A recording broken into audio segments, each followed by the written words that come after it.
يا رحمن يا رحيم. The time is just gone, 6 minutes past 8, and we are now heading across to be joined by staff member at the Seba University, Idriss Abdallah. We're talking about the devastating floods that have engulfed the city of Derna, the Mediterranean city of Derna, and clearly at this point in time, there is just so much death, there is so much devastation that has wreaked havoc as a result of these floods. Brother Idris, Assalamu alaikum wa rahmatullahi wa barakatuh and welcome.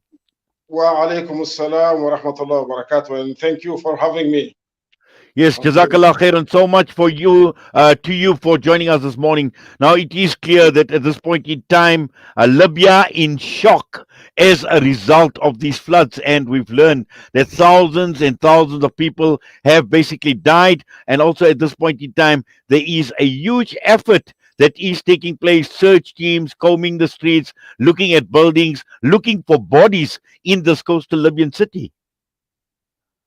Yeah, it is right. And your report has been very accurate, you know. Derna city is one of the most beautiful cities in Libya, and the city with most educated people. They are very nice and friendly people, but unfortunately, you know, God's will, we cannot, you know, say anything against God's will. So up to yesterday, 6,000 people have been buried. You know, these are people which have been, you know, discovered and buried. But as you see, as you know, people are in the street. People are everywhere. Everywhere you can find dead bodies. But the local relief effort is very, very, very important because all from all Libya, people gathered and went there, try to rescue people and help the survivors. That's it. Yeah. Yes. Now you're talking about the local relief effort, and let's just talk a bit about this effort because we know that at this point in time there are many workers, there are many aid workers who are combing the streets, who are going into wrecked buildings and going all over the show. Because at this point in time, it is still about finding people, about finding bodies, because we've learned that bodies are everywhere in houses, in streets, and at sea. And you mentioned 6,000, but that number could increase a lot more, Abdullah. Yeah, the number is even more because you know the medical committee has said that 15,000 people are missing. So the missing people were maybe accounted for dead also, you know. And also there are some people some Libyan from other cities of Libya who were gone there for tourism. They are not accounted for, so they don't know the real number. The real number will exceed 20,000 people, really. Yes. Now, just looking at it, I know that you said that there are many aid workers. Just looking at it from the government's point of view, what is the government doing on the rescue effort and the search effort right now? You see, as you know, Libya is divided into two governments, one government in the west and another one in the east. But the two governments have gathered effort for the rescue. And I wish this catastrophe will be, you know, a path to reunite Libya, because you know people, those government and the government of Tripoli with Mr. Deba has afforded about 500 million for the relief effort, and also the government of the east.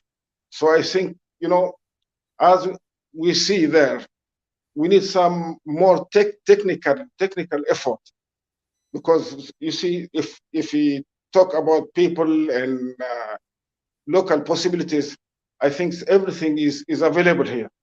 But we need some divers and some, you know, some people with technical equipment to rescue people. Well, definitely, and obviously, this whole conflict that is taking place in Libya has not helped the people because when you have a catastrophe, when you have a devastation of this sort, we've heard that the residents there was no warning about this flood. The only time they heard was the sound of the dams that were cracking, and there was no evacuation plan. So all of that has actually made it very, very difficult for Libya and for the people of that particular city. Yeah, yeah, because no, they say I heard that there was a warning 2 days before, but people have neglected it. And also, you see that it's a high precipitation area, this Derna city. But you know, in one single day, there was about 500 millimeters of rain, plus the dam collapsing. And the dam, two dams have collapsed. That's what caused, the matter very, very serious. Yes. And Now, we've seen many organizations, and we see it here in South Africa as well, where there has been a lot of effort now to get aid to the people of Libya as soon as possible. We've seen some of the governments as well. We've seen governments like the United Arab Emirates. We've seen Turkey as well. Some of these yeah, governments, because we know they've had a huge presence. As far as Libya is concerned, they've had a huge I would say, impact on Libya and where the government is right now. So I'm sure that a lot over the next few days, when one will see come out with countries like Turkey, the Arab Emirates, and also many other countries, Idris. yeah, inshallah, inshallah. You see, Turkey and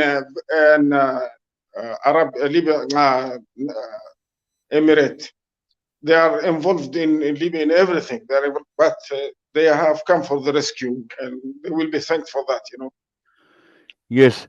Now we've seen, obviously, in on the African continent, we've seen two disasters in the last few weeks. We've seen what is taken place in Morocco, the earthquake, and now we're looking at the Libyan flood. And clearly, for the African continent, this is a disaster of mammoth proportions, Idris.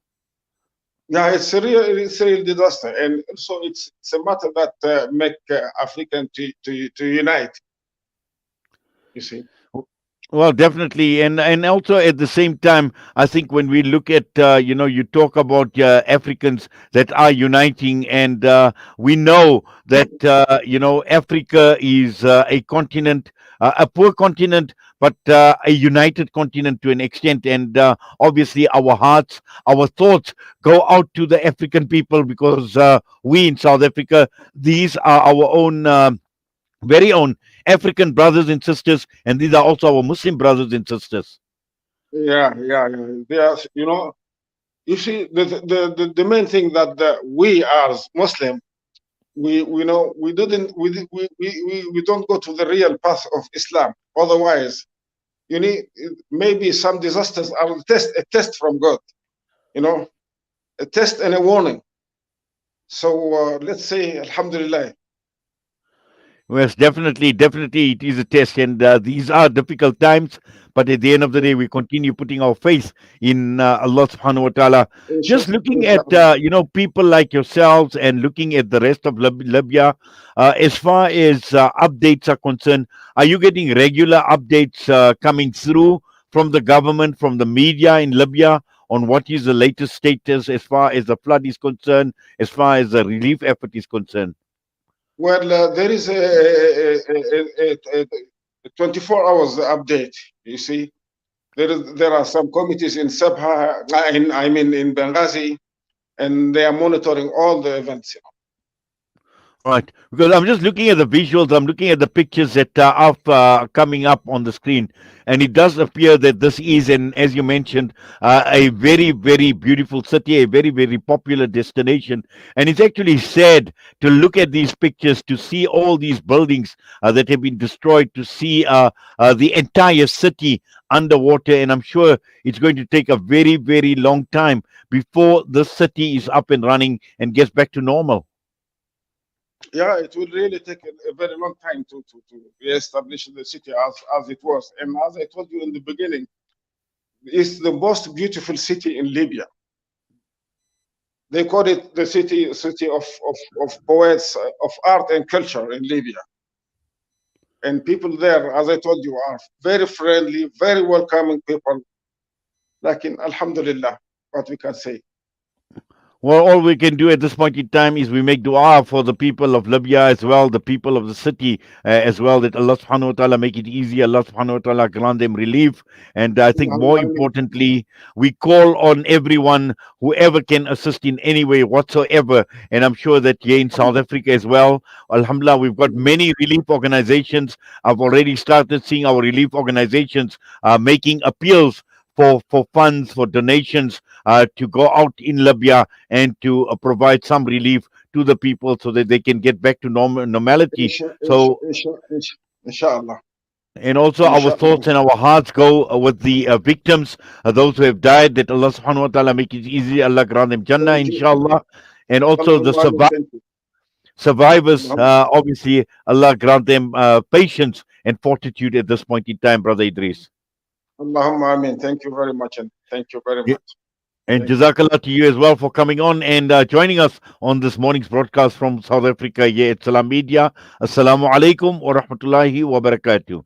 وعليكم السلام ورحمة الله وبركاته. Thank you very much. Thank you. شكرا.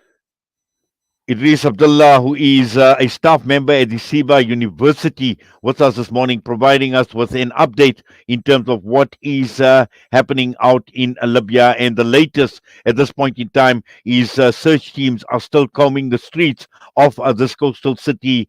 There are many, many buildings that are wrecked, and even in the sea, these search teams are actually looking for bodies.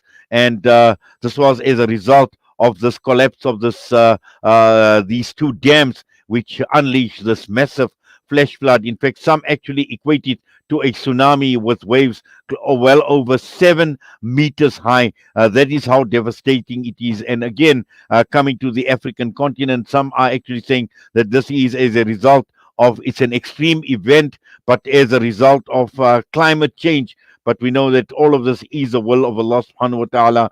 And and when one looks at just the lives that have been lost alone, we've heard about 6,000 bodies that have been buried already, and this figure could rise to a lot more. In fact, it could possibly go right up to 20,000 people over the next few days. Now, this comes against devastating earthquakes in many parts around the world as well. We've seen what had happened in Turkey and the major effort that had taken place from a relief perspective. We see what is playing out in Morocco with the earthquake. Now we are looking at Libya. Allah subhanahu wa ta'ala make it easy on each and every one of us. The time is just gone 18 minutes past 8. We're going to go for a break. We come back and we will be taking a look at a lot more that is playing out both locally and across the world.